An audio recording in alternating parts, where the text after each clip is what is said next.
안녕하세요. 웅덩이 매매법 레버리지 ETF 장기 투자자 디벨론몽입니다. 많은 분들의 댓글을 보면 역시 장기 투자에게 가장 힘든 건 주가 조정이 아닌 지루한 기간 조정인 듯 합니다. 오늘 영상에서 전해드릴 소식은 뉴욕 연은 총재가 인플레이션이 정점이 아닐 수도 있다고 발언했습니다. 사실상 이 발언이 오늘 하락의 원인이고 오늘도 실적 발표가 있었습니다. 실적 발표한 기업들을 살펴보고 다음 주는 빅테크가 실적 발표가 시작됩니다. 빅테크 실적 발표 전 우리가 알아야 할 것들에 대해 자세히 좀 다루려고 합니다.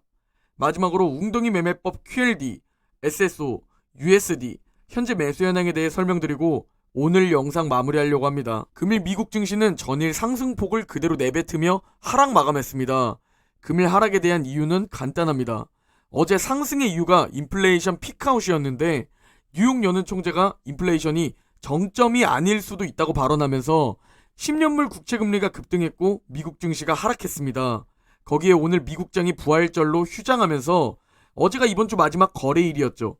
즉 어제 옵션 만기일이 겹치며 기술주 중심으로 하락 배팅이 지속되며 매수세가 없는 상황에서 더 쭉쭉 하락했습니다. 다우는 0.3% 하락, 나스닥은 2.1% 하락, S&P 500은 1.2% 하락 마감했습니다. 금일 맵을 좀 살펴보면 딱 봐도 빅테크, 기술주, 반도체 섹터가 피바다인 모습을 볼 수 있습니다. 뉴욕 연은 총재의 인플레 고점 불확실 발언으로 미 국채금리가 급등한 겁니다. 거기에 월 50bp 금리 인상에 대해 한 번 더 확인 사살을 시켜준 부분도 있죠. 그리고 웰스파고 역시 4.5% 급락을 했는데 어제 JP모건과 마찬가지로 실적 부진의 영향입니다. 이어서 언급드리면 미국 10년물 국채금리가 2.828까지 급등했습니다. 거의 3%까지 갈 것 같은 느낌을 주는데요.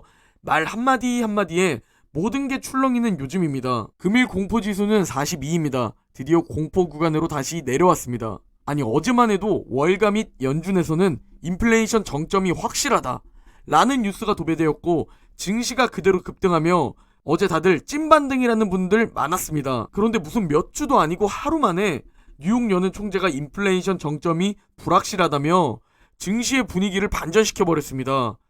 이 사람한테 너무 화가 나서 일부러 사진 가장 못생기게 나온 걸로 가지고 왔습니다. 시장의 긴축 전망은 이미 5월, 6월, 7월 3연속 50bp 인상을 전망하고 있습니다. 이미 일정 부분 반영하고 있다는 소리인데요. 지금 시장은 금리 인상과 양적 긴축도 우려스럽지만 그보다 더 중요한 게 인플레이션 정점이 어디냐입니다. 이게 정점이 확인되고 내려가는 모습이 보여야 연준이 긴축을 덜 할 수 있기 때문이죠. 가장 적중률이 높은 UBS의 물가 전망표인데 이게 잘하면 8.5%가 정점이 아니고 여기서 더 상승했다가 그 다음에 떨어질 수 있다는 뉴욕 연은 총재의 발언이 나오면서 시장이 힘없이 무너진 겁니다. 그래도 여태까지 적중률이 굉장히 높았던 UBS의 전망 그대로 이제 정점을 찍었고 조금씩이라도 내려가는 모습이 보였으면 합니다. 어제는 인플레이션 정점이 확실한 증거가 있다. 오늘은 인플레이션 정점이 불확실하다. 무슨 귀에 걸면 귀걸이, 코에 걸면 코걸이도 아니고 주식시장은 항상 같은 이슈로 뉴스 분위기가 바뀌면서 하루는 오르고 하루는 내리고를 반복합니다. 즉 우리는 하루하루 이런 등락에 너무 스트레스 받을 필요가 없다는 겁니다. 이번 주 월, 화, 수목 내내 나스닥은 제자리 걸음을 했습니다. 나스닥은 단지 제자리에 있었을 뿐인데 우리의 멘탈과 심리는 지쳐가면 안 되겠죠? 하루하루 오르고 내림에 너무 스트레스 받지 않으셨으면 합니다. 자, 이제 어제 실적 발표를 간단히 정리해 드리려고 합니다. 오늘은 금융기업들의 실적 발표가 많았는데요. 먼저 모건 스탠리의 실적 발표가 있었습니다. 1분기 이익이 전년 동기보다 11% 정도 감소했지만 EPS와 영업이익 모두 시장의 예상치를 상회했습니다. 시티그룹 역시 마찬가지입니다. 주당 순이익과 영업이익 모두 시장의 예상치를 상회하며 주가가 잘 버텼습니다. 그런데 웰스파고만 달랐습니다. 웰스파고는 모기지 금리 상승으로 주택대출이 전년 대비 33%나 감소했다며 시장 예상치를 상회하지 못한 매출을 발표했습니다.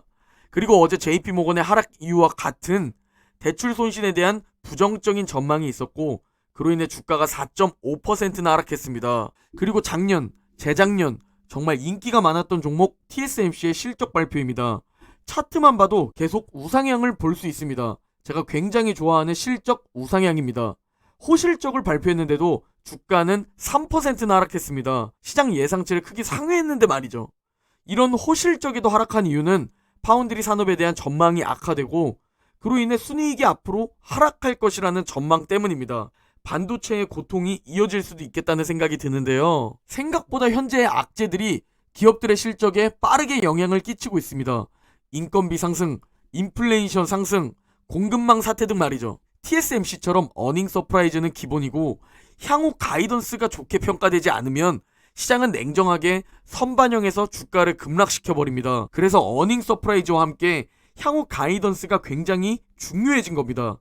다음 주 드디어 우리가 투자하고 있는 빅테크의 실적 발표가 시작되는데요. 먼저 애플의 실적 발표 전 체크포인트 3가지는 첫 번째, IT 디바이스 수요 둔화 우려. 두 번째, 중국 봉쇄에 따른 생산 차질 정도.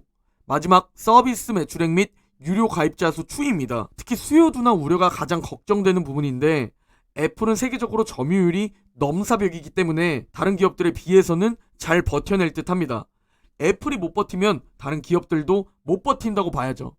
화면의 차트들을 보면 올해 스마트폰과 PC 출하량이 내려가는 것을 볼 수 있습니다. 다음으로 마이크로소프트의 실적 발표 전 체크포인트를 살펴보면 먼저 마이크로소프트에게 이제 가장 중요해진 클라우드 아주르 매출 성장이 지속되는 지입니다. 시장의 예상은 44% 성장을 예상하고 있기에 계속되는 클라우드 성장이 중요하고 두 번째로 소프트웨어 전반의 비용 증가로 인한 마진 하락 유무입니다. 이 부분은 정말 실적이 좀 나와봐야 우리도 알 수 있을 듯하고 마지막으로 지난 실적 발표 때 깜짝 호실적을 보여주었던 윈도우 OEM의 지속 가능성입니다. 오른쪽 차트를 보면 윈도우 OEM 매출액과 성장률이 기대되고 있고 그 기대를 충족시켜줘야 합니다. 그리고 왼쪽 차트를 봐도 마찬가지입니다. 마이크로소프트의 클라우드 산업의 성장률은 현재 꾸준히 40% 이상을 보여주고 있습니다. 이게 유지되어야 하고요. 매출액은 점점 우상향인 게 참 보기 이쁘네요. 마지막으로 구글입니다. 사실상 광고가 가장 중요한 핵심 요소입니다. 검색 광고 및 네트워크 광고의 호실적이 지속되는지 그 부분을 봐야 하고 두 번째로 지난 분기 실적 발표 때 유튜브 쪽에서 전망을 살짝 하회했었는데 이번 분기도 컨센서스를 하회할지 그걸 좀 지켜봐야 하고요. 마지막으로 구글도 클라우드를 체크해봐야 하는데요. 클라우드 마진 개선에 있어서 계속 둔화를 보이는지 아니면 개선되는 모습이 보이는지를 체크해봐야 합니다. 일단 구글은 광고 부문은 사실상 믿고 있는 부분이고 클라우드 부문의 마진 개선을 봐야 합니다. 오른쪽 차트를 보면 작년 2분기부터 마진 개선이 둔화된 것을 볼 수 있습니다. 현재 계속 마이너스 12% 부근에 머물러 있는데 이게 얼른 한 자리로 내려가야 할 듯 합니다. 올해는 특히나 빅테크의 실적 발표가 중요합니다. 빅테크가 실적으로 멱살 잡고 이끌지 않으면 증시가 상승할 이유가 현재 딱히 없기 때문입니다. 걱정되는 건 아마존과 페이스북이며 그리고 빅테크 기업들의 향후 가이던스 역시 굉장히 주의 깊게 봐야 할 듯 합니다. 그리고 오늘 미국은 굿프라이데이 부활절로 주식시장이 열리지 않습니다. 오늘 하루는 불금을 보내면서 주식시장을 생각하지 않고 푹 쉬시길 바랍니다. 우리가 오질 웅줍 투자자가 되어가는 과정입니다. 너무 기분 좋은 댓글인데요. H방님의 댓글입니다. 혼자였으면 웅줍기간에 힘들었을 텐데 함께하는 사람들이 있어서 한결 마음이 편안합니다. 예전에는 분할 매수한다고 해놓고는 3, 4일 만에 홀라당 다 사버렸다가 그 이상의 하락을 온몸으로 맞았었는데 이번에 처음으로 정말 40일에 걸쳐 분할 매수라니 제 스스로 대견스럽네요. 라고 댓글 주셨습니다. 이 투자 방법을 통해 증시가 회복을 보여주고 상승을 보여주면 지금 이 씨앗을 뿌리는 우리의 투자 경험이 열매를 얻게 될 겁니다. 그리고 우리는 앞으로 더욱 단단한 투자 마인드를 가지게 되죠. 그러나 대부분의 사람들은 다릅니다. 매수하지 말고 다 팔라는 사람들이 생각보다 많죠. 그렇게 조언하는 분들 중 단 한 명도 부자를 본 적이 없습니다. 실제로 곧 영상으로 제작할 예정이지만 부자는 보유기간이 길고 평범한 사람들은 보유기간이 부자보다 더 짧습니다. 우리는 부자의 행동을 따라해야 합니다. 부자가 되기 위해 투자를 하고 있기 때문이죠. 딱 10년 동안만 너무 길다면 딱 5년 동안만 부자가 될 수 있는 가장 확률 높은 방법으로 투자해보는 겁니다. 이걸 내가 못 버티는 사람이라면 부동산에 투자해야 하는 성향인 겁니다. 인내심이 가장 중요하며 그 인내심을 가지기 위해선 트레이더의 마인드가 아니라 우상향 자산에 투자하는 투자 마인드를 가지고 있어야 하고 자본주의 시스템에선 결국 오르내림을 반복하며 우상향하는 것을 깨달아야 합니다. 이번 주 월, 화, 수, 목 4일 동안 주가는 그대로 그냥 제자리 걸음을 했습니다. 이런 날도 당연히 있는 겁니다. 조금 과장되게 생각해서 우리의 계좌는 그냥 적금 통장이라고 생각해야 합니다. 단 우상향이 가장 확실한 곳에 적금을 넣고 있다고 생각하고 내 자산이 오를 때도 있고 내릴 때도 있고 그건 그냥 당연하다고 생각하는 겁니다. 10년 뒤에 어디까지 가 있을지 모르지만 올라가 있다는 건 우리 모두 알고 있으니까요. 자, 이제 웅덩이 매매법 QLD, SSO, USD 현재 매수 현황에 대해 설명드리려고 합니다. 먼저 나스닥 두배 레버리지 QLD 일봉 차트입니다. QLD는 현재 4차 매수 타이밍 중입니다. 어제까지 벌써 36일차 매수를 완료했습니다. 다음 주면 QLD의 4차 매수 타이밍 분할 매수도 드디어 끝날 듯 합니다. 4차 매수 타이밍은 최대 40거래일로 나누어서 주가가 오르나 내리나 상관없이 매일매일 분할 매수하시면 됩니다. 다음은 S&P 500 두배 레버리지 SSO 일봉 차트입니다. SSO도 QLD와 마찬가지로 이제 4차 매수 타이밍 36일차까지 매수 완료했습니다. 다음은 반도체 두배 레버리지 USD 일봉 차트입니다. USD는 지지난주에 4차 매수 타이밍 41차 매수까지 모두 완료되었는데요. 이제 잠시 관망하는 구간인데 화면 오른쪽 아래 빨간 원을 보면 RSI가 35까지 내려왔습니다.